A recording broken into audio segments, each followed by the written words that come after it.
Students, मैं महेश प्रसाद। आज हम लोग बीजगणित के बारे में पढ़ेंगे।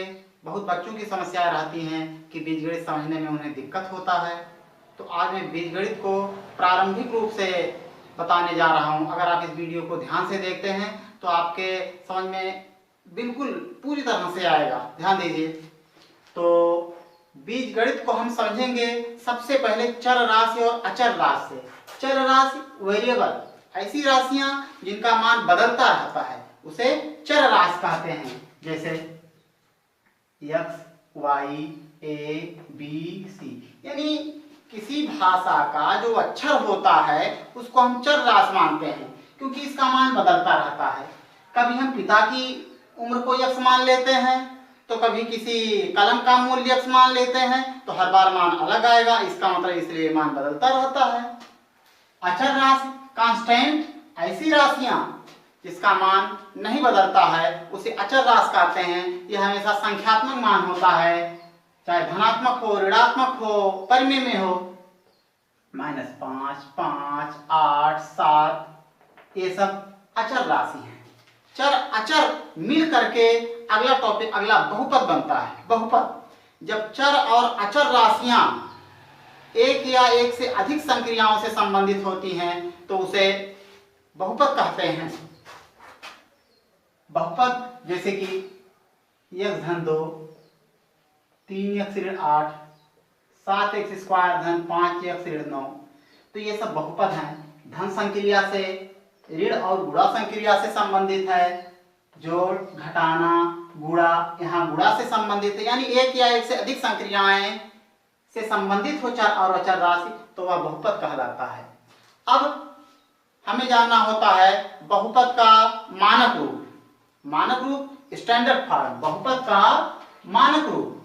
जब किसी बहुपद को चर राशि के बढ़ते क्रम में या घटते क्रम में लिखते हैं तो उसे बहुपद का मानक रूप कहते हैं। जैसे 5 धन x धन 3x² 7x3। इसमें x हो लेकिन इस पर x पर घात 0 है। घात 0, घात 1, घात 1 हमेशा छिपा रहता है, घात 2, घात 3। ये चर राशि के घात के बढ़ते क्रम में है। अगला 2x³ 3x² धन 9x 8, यह चर राशि के घात के घटते क्रम में है, तो इसको हम मानक रूप में कहेंगे। अगला है बहुपद का वर्गीकरण। बहुपद को हम विभाजित करते हैं दो आधार पर, एक बहुपद के पद के आधार पर और अगला घात के आधार पर। तो पहले हम पढ़ेंगे पद के आधार पर बहुपद का वर्गीकरण। पद के आधार पर पहला है एक पदी बहुपद, मोनोमियल। जब बहुपद एक पद में हो तो उसे हम एक पदी बहुपद कहते हैं। जैसे 3x, 5xy, 7xyz। जब चर राशि और अचर राशि के बीच में गुणा चिन्ह हो तब तक हम उसे एक पदी समझते हैं। यह एक पदी है, एक पदी है। द्विपदी बहुपद 5 धन x 7x ऋण 9। जब धन या ऋण चिन्ह से दो पद, धन या ऋण चिन्ह से जब जोड़ेंगे चर या अचर राशि को, तो वह जान जाइए कि द्विपदी बहुपद कहलाता है। त्रिपदी बहुपद, ट्रिनोमियल, x² धन 5x धन 8, 2x² ऋण 9x धन 7। यह त्रिपदीय बहुपद है। ऐसे बहुपद जिसमें 3 पद हों उसे त्रिपदीय बहुपद कहते हैं। तो आपके समझ में आ गया होगा बहुपद पद के आधार पर। अगला बहुपद का वर्गीकरण घात के आधार पर। घात के आधार पर बहुपद को हम विभाजित करते हैं। पहला है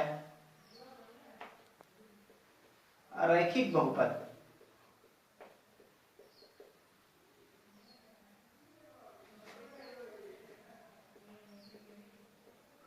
लाइनियर पॉलिनोमियल।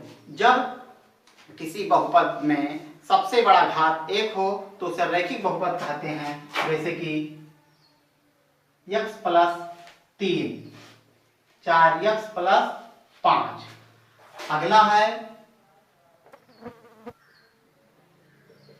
द्विघात बहुपद, क्वाड्रेटिक पॉलिनोमियल। जब बहुपद का सबसे बड़ा घात 2 हो तो उसे हम द्विघात बहुपद कहते हैं।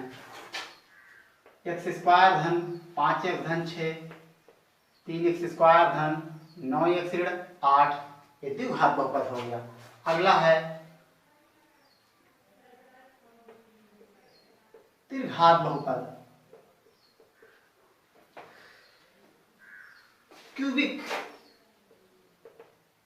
Cubic polynomial.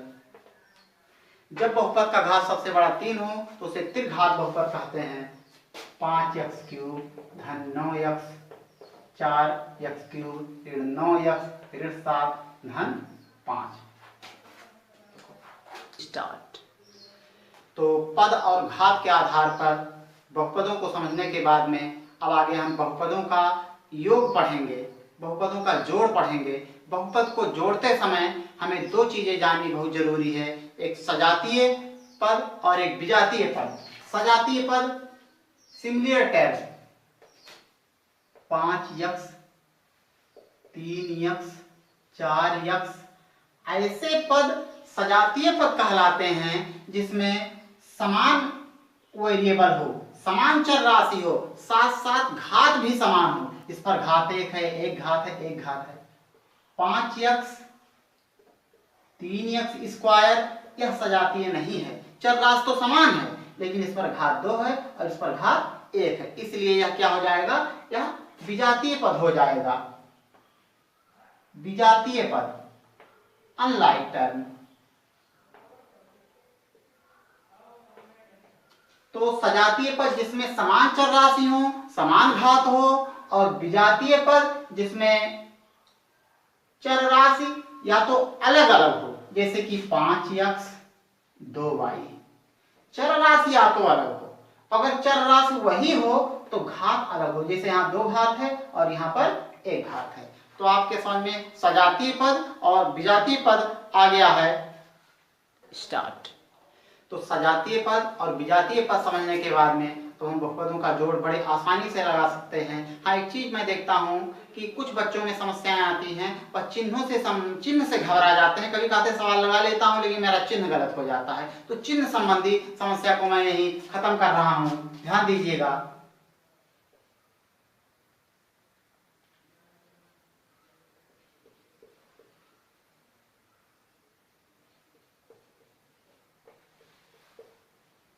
तो धन या ऋण चिन्ह दो संख्याओं के साथ इतने तरह से आ सकती हैं, दोनों में धन, एक में धन एक में ऋण, एक में धन एक में ऋण, या दोनों में ऋण, इतने तरह की हो सकती हैं। इसको हम व्यवहारिक रूप से अगर समझें तो हम कह सकते हैं कि 5 और 3 जोड़ते हैं। भाई 5 आपके पास है, 3 और मिल गया तो 8 होगा। 5 में अगर 3 माइनस कर देते हैं तो 2 बचेगा, चिन्ह धन रहेगा। अब आप यहाँ पर 5 कर्ज हैं और 3 ले जाकर के, धन मतलब धन और ऋण मतलब कर्ज, 5 आप कर्ज हैं, 3 धन जमा कर रहे हैं, तो आप 2 कर्ज रह जाएंगे। 5 कर्ज हैं, आप 3 कर्ज ले जाकर जमा कर रहे हैं, 3 और कर्ज हो जा रहे हैं, तो 8 कर्ज हो जाएंगे। 5 था 3 मिला 8 हो गया, 5 था और 3 कर्ज थे, दे दिए 2 बचा। आपके पास 5 कर्ज था, 3 जमा किए तो 2 कर्ज रह ही जाएंगे। 5 कर्ज हैं, 3 और कर्ज हो गए तो 8 कर्ज हो गए। तो यह बात आपके समझ में आ गया होगा। तो संख्याओं के जोड़ और घटाने में आप चिन्ह को समझ चुके हैं। अब हम सीधे उस बात को बहुपद में समझेंगे। तो एक बहुपद के जोड़ को हम लगा रहे हैं। 5x धन 3y ऋण 8 और 2x ऋण 9y ऋण 12 को हमें जोड़ना है। तो क्या करते हैं, 5x धन 3y minus 8 plus 2x minus 9y minus 12। मैंने आपको सजातीय विजातीय पद बता दिया है। अब सजातीय पद को एक साथ रखिए, सभी सजातीय पद को एक साथ रखना है। एक चीज आपको जरूर ध्यान देना है कि अगर आप 5x के साथ, यह सजातीय इसका है, 3y का सजातीय 9y है और ऋण 8 का सजातीय ऋण 12 है, तो जब हम साथ में रखेंगे सजातीय को तो उसका चिन्ह वही रहना चाहिए। जैसे कि 5x, अब इसके साथ हम रखेंगे 2x, तो इसके आगे धन चिन्ह है, धन चिन्ह रख लेंगे। धन 3y है, इसके साथ हम रखेंगे ऋण 9y। ऋण 8 है, इसके साथ हम रखेंगे ऋण 12।